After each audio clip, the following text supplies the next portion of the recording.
Well, hello, good afternoon. Welcome to another show on Praise Talk. My name is Praise Asimota. And my name is Charles Corrington. And he's back. You know what? Even my daughter was asking, where's Uncle Charles and Perez? I'm here. He's here. I'm here. Oh, it's good to be back. Listen, I missed you all. I had a wonderful time myself anyway. And I'm jealous. In the sun for a few weeks, some concerts here. That was the best part of it. Okay. Some good food. Having to wake up in the morning without an alarm clock. Oh dear. I'm so refreshed and I'm ready for Praise Talk. You're ready for Praise Talk, and not too long, I will be going on a holiday. That's fine. That's fine. Listen, can I just say a very big thank you to Wale Awolola? Yes, please. Wale said he had fired me, right? But he said then I fired he had you. a change of mind. He had to. So he's kindly let me back onto the show. So, Mr. Wale Awolola, thank you. Seriously, thank you very much.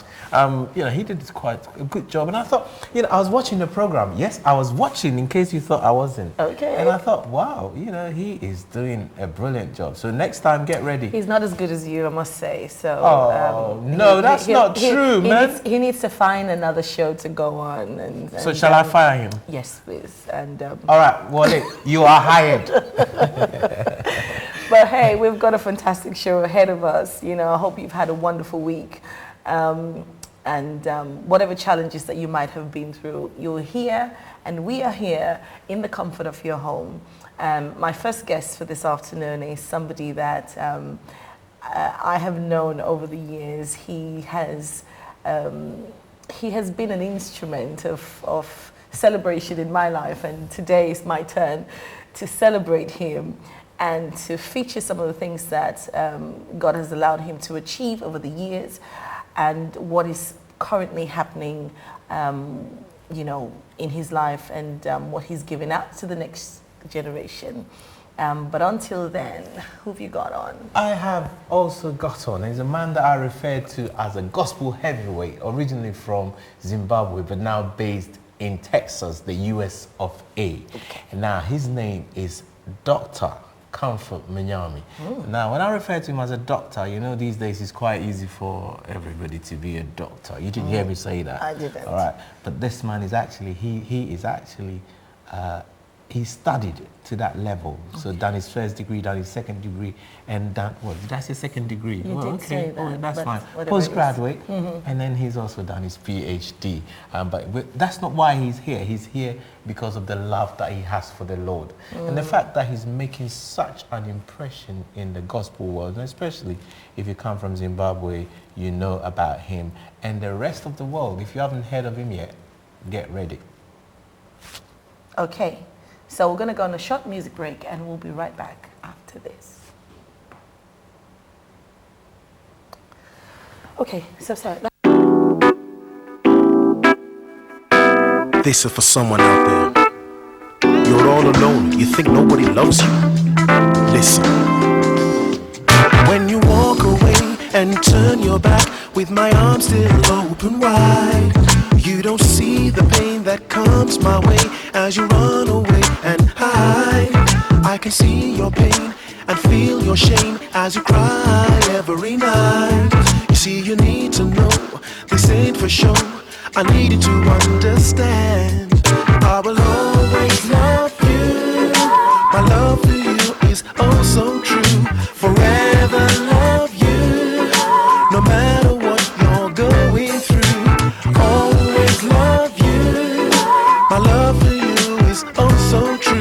Forever love you, no matter what you're going through.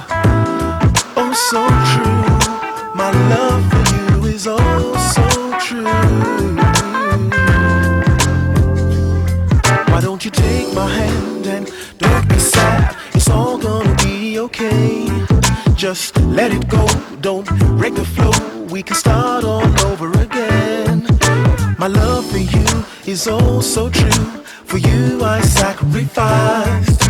I gave my son so we could be one forever and evermore.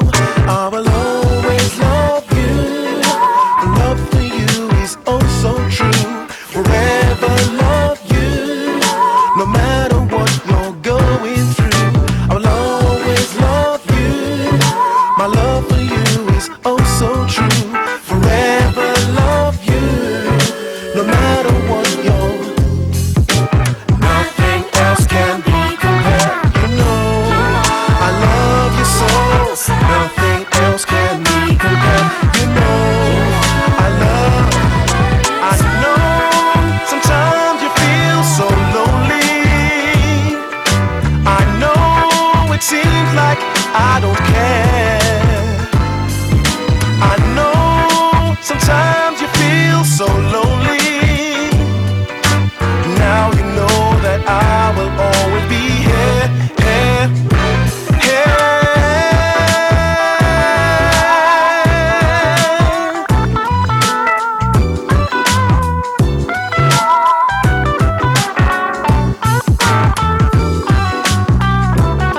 I will always love you.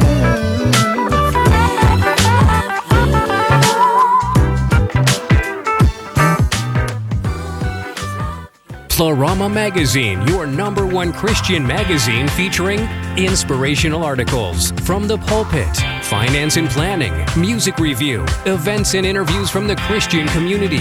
Reach your target audience by advertising your product or services. Call us to advertise or subscribe on 0203-538-3856 or visit www.pleromamagazine.com.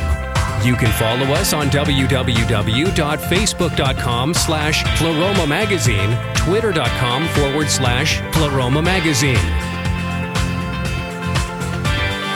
Pleroma Magazine. Enjoy fullness of life. Exclusive event hire services, adding class to your events. We offer a one-stop service to all our clients. Our team is formed of the best of the event industry.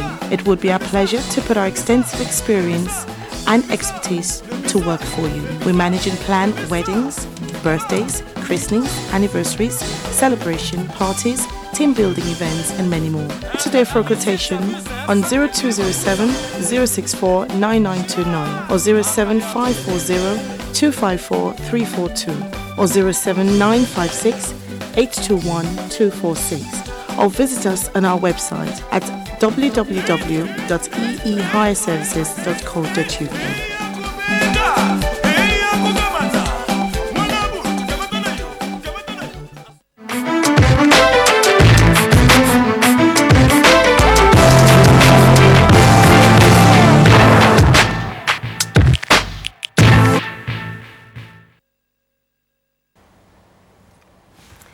Hi, you're welcome back. Hope you enjoyed that music with Tammy T. And I did tell you that my first guest here is a very celebrated man in Sierra Leone and here in the United Kingdom. And I bring to your screen Mr. Collins Pratt. Sir, you are welcome. Also known as D Champ. That's your stage name. That's it's right, such yes. a pleasure to have you here. I feel very welcome, thank you. You're my big brother. Indeed, good to see you, sis. Indeed, you know, we met way back in 1998. How time flies. No, actually 97. Yeah? Way back in 97. And I featured on your CD in 98. And the name of praise went out as a celebrity in Sierra Leone. But, you know, thank God for the connection and what he has done over the years. You know what? Praise is mentioned about his CD. What Praise hasn't mentioned is the fact that he also has a DVD, a video on YouTube, all right? We'll talk about that in a minute. It's, you know what, it was a home video. You need to check out that video, It was a home video that was done. And I remember we had to do that for Ben TV. Yes. So, yes. I mean, this is a man that is very well equipped. You know, he would say no. He wouldn't say no to anything. So he had to just do something really quickly so that we could get on TV. And yes, it's on YouTube. For a lot of you that don't think that I've done something, you know. What's the title of that video on YouTube? It's called It Go Well. You know, when you watch that video, you will see how well the Lord has dealt with praise. I'm telling you. All right? Okay. It was a prophecy. And that's just to show that there's a lot that you can achieve and there's a lot that you can do. Do not despise humble beginnings. No. That's so, what I'm saying. I mean, I tell a lot of people that I wasn't born in Sierra Leone. I mean, I wasn't born in England. I was born in Sierra Leone. But over the years, God has connected me with the right people, put me in the right environment, and what's happened is that I have evolved. Is that the right word? Evolved is the right word. So to use, you can make use of your opportunities. But today is about the champ, and he's here, and you've just celebrated your 50th birthday. Okay. Yes, I have. Okay. Yes. And, you know, you've lived a life of music and have achieved a whole lot of things that I think people need to talk about or people need to know about. But so how did all of this start? Oh, it's been a long trip. Do we have time? Too many years gone by. But thank God. I'm grateful. My earliest recollection goes as far back as 1973. Wow. I wasn't even born yet. You weren't even No. born yet. Well, yes, I started as a pianist, and it's been a long trip. There's too many things to say. I'm not sure how to even summarize at the moment, but well, here I am, and it's good to see you. I remember the days when you were a shy person. Yes. He used to talking about go on stage and I'll stay at the back. Yes. yeah, talking about a shy person. When you watch that video, you can tell that lady was very shy. She was, but I knew there was a lot of talent in praise, and I encouraged her, and she had an incredible voice.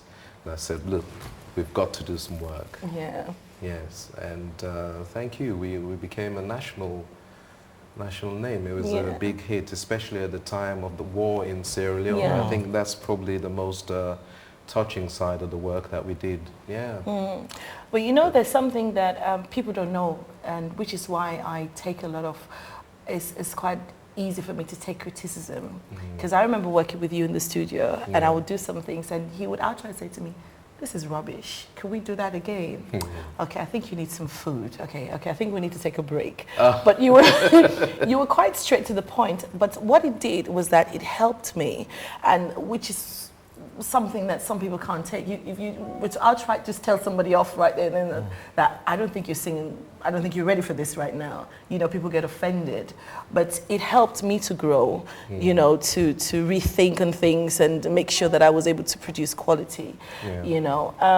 But coming back to you, is there any instruments that you don't play or you can't play? I think I'll probably struggle with instruments in the string family. Okay. Because I'm left-handed. But my journey has been one where I've tried so many instruments, and I classify myself as a multi-instrumentalist, and I just work my way around the scales, and then it's easy to play, or easier to play songs or improvise whatever I choose to do at the And I time. think you play the guitar upside down. I do play the guitar upside down, being a left-handed, yes. You know what? Let me just find out about that, because somebody once said to me, for somebody to play the guitar upside down means they are extremely talented. Because basically you've got the keys the other way around, isn't it? Yes. And I'll leave you to intellectualize how I do it. All I know is if you give me the guitar, I find the notes, I'm off. But I think, thank God now we have guitars for left-handed people. And Well, stuff the like strangest that, thing is they confuse me. What, when you have the one that's actually made for people like Yes, yourself? that confuses me. I have tried one or two of them, and quite honestly, I haven't put in the time that will probably yield any success. But just trying it feels weird. So perhaps the way to look at it is my head is right and my hand is left. Now let's go back to your days back in Sierra Leone. So Uncle Colin Pratt, the musician, how did that all come about? Well, my sister, my elder sister was a pianist. My dad bought a piano, and obviously as a young lad, I was seen as the troublesome one. And we had the piano in the house, of which I pinched the key and made a copy for myself, young as I was then. And I would practice straight after school. And I became a pianist of my school. And my late dad at the time, when he realized that music was not going to be suppressed in my life, he tried to encourage me, and he got one or two professors from the Milton Magai Teachers College. I remember a gentleman, Dr. Horton, he came around. And the funniest thing is all the help that I was rendered or given at that time, all the people couldn't really help me much because God had taken control, and my skills had risen above what they could offer me. And as I say, it's a very long journey. I really don't know where to start, but I can tell you quickly. From that, I moved into brass instruments. I became part of a brass band. I moved into my church. I was a church organist. I was probably the youngest in the country at the time, roughly around 13, 14 I was. And So was your dad musical at all? Because My dad one of the claimed, things yes. that I've realized is that a lot of times parents actually live their dreams through their children. You know, so sometimes you have parents who wanted to become something and are not able to do it, and therefore will push their children on to do it. Or was that something that was intuitive in you, something that you actually felt you wanted to do? I was never pushed. I was always self-motivated. I was, if anything, I was encouraged to give up at some point, well, what felt like. And my dad passed away at a very early age. But when he realized there was no stopping this boy, then he sort of encouraged me. And the target was to play the church organ, the big classical organ. That's known as the king of instruments. And that's where it all started. When I came to the UK, I made a slight transition into producing. I produced a lot of, well, I gigged with a lot of bands, having the skills, playing different genres. And you name it, I've been there, whether it's jazz, whether it's classical music. I would say my initial training was in classical music, and moved through jazz, Indian music, a lot of gospel. African music, African music, yes. And you even won an award. Was it a Pan-African award? Yes, several awards Right. when I did a lot of production with my own material, yes. And here I am. But for me, I think we have a task in this world. You come, you get a God-given talent, you do your bit, and you pass it on.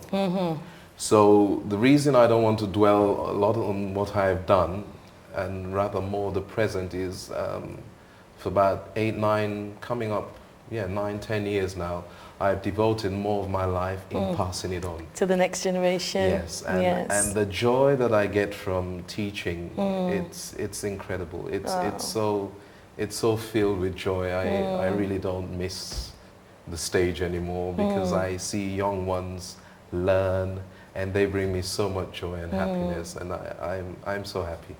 And you have the Champ Music Academy. Yes, I run a music academy in South London, and where young ones at a budget are able to come in, and we train them. We give them a very solid foundation in music, primarily in classical music, because it's a good way to start. We teach them to read the notes.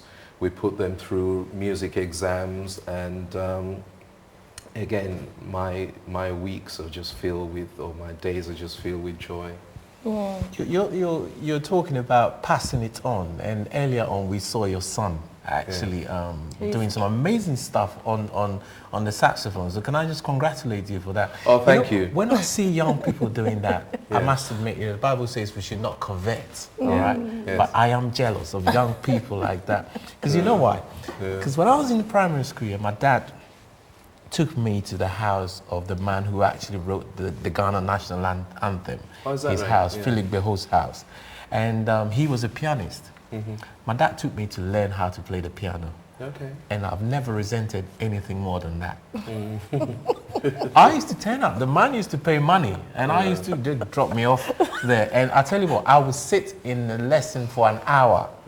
And when I come back the next time and you ask me to play what I was taught, You will be able to It was produce gone. it. it would be gone. Because It you were would made for talking, not to play. you know, and now it's funny how I'm all the way gone round the building and I'm back. I'm kind of involved in music. Yeah. So intuitively, I know stuff, but I always regret.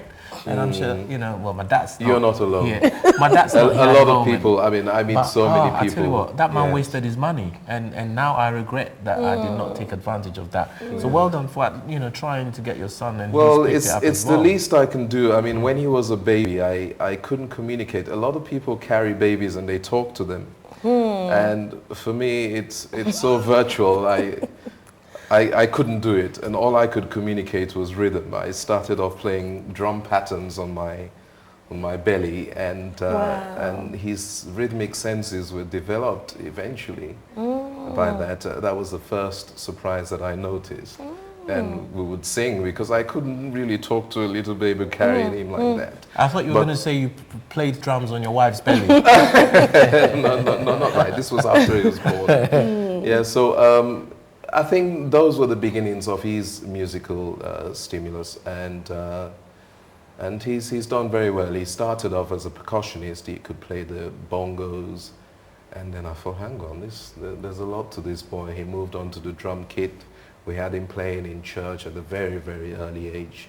Somewhere between 2 and 3, he could sort of have some coordinate the rhythm of a drum kit, even to my surprise. But we've moved on to the saxophone, and he's doing pretty good. He's taking music exams. He's just passed with distinction the Associated Board of the Royal School of Music, Grade 3.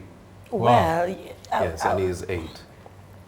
He actually performed at church, and he just blew the mind of the people off. Like, wow, he's that age and he could do it.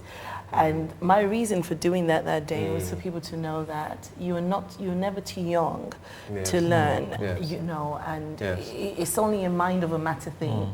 But if you commit yourself to something, and what really tends to happen is that people underestimate the talents in their children or what children could take in. That's true, particularly in our African families. Yes, you know, and you would be seeing Alex, who's going to be performing right here on Praise Talk, and this is to inspire you. If you have your children and you want them to be, if you have been able to identify that they have some kind of musical talent in them, and you want that to grow, you want to develop that within them. The details of the champ is on the screen, Mr. Collins Pratt. Hello, can I speak to the champ?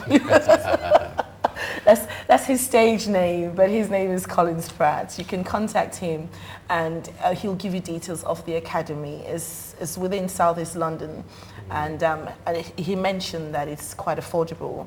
And you know, just get your children in there and get them occupied in good things. Can I, before we actually wrap up, can I just ask you this, as an African father to another African father? You know, when we were growing up, and you're referring back all the way to 1973, and I think since you've just praises told the whole world, he wanted to rub that in. He wanted to rub that in. Your 50th birthday. I'm quite sure that we kind of grew up around the same era. There was a time when, for most African parents, the thing to do was to either become a lawyer, an engineer, a doctor, an architect. Yes. All right.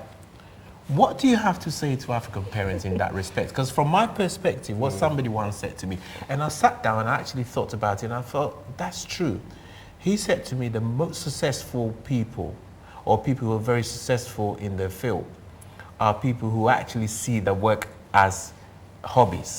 Then he gives me an example of people who play golf.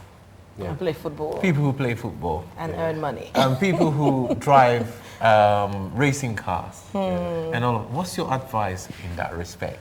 You know, you're right. I think that was so spread across us Africans. And I'm not even going to say it was the wrong thing. It seemed like the right thing at the time.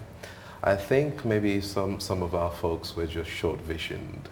And I went through that. I had to go into electronics, and it wasn't happening for me. And I said to my mum, I said, you know, I really want to do music.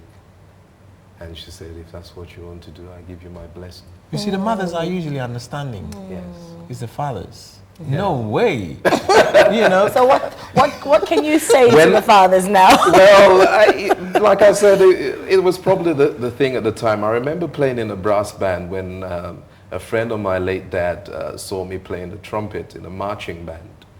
And he said, I saw that boy playing the trumpet in the band. And my dad was so embarrassed. I was banned from playing for what seemed like a whole year. Wow. And I think that was it.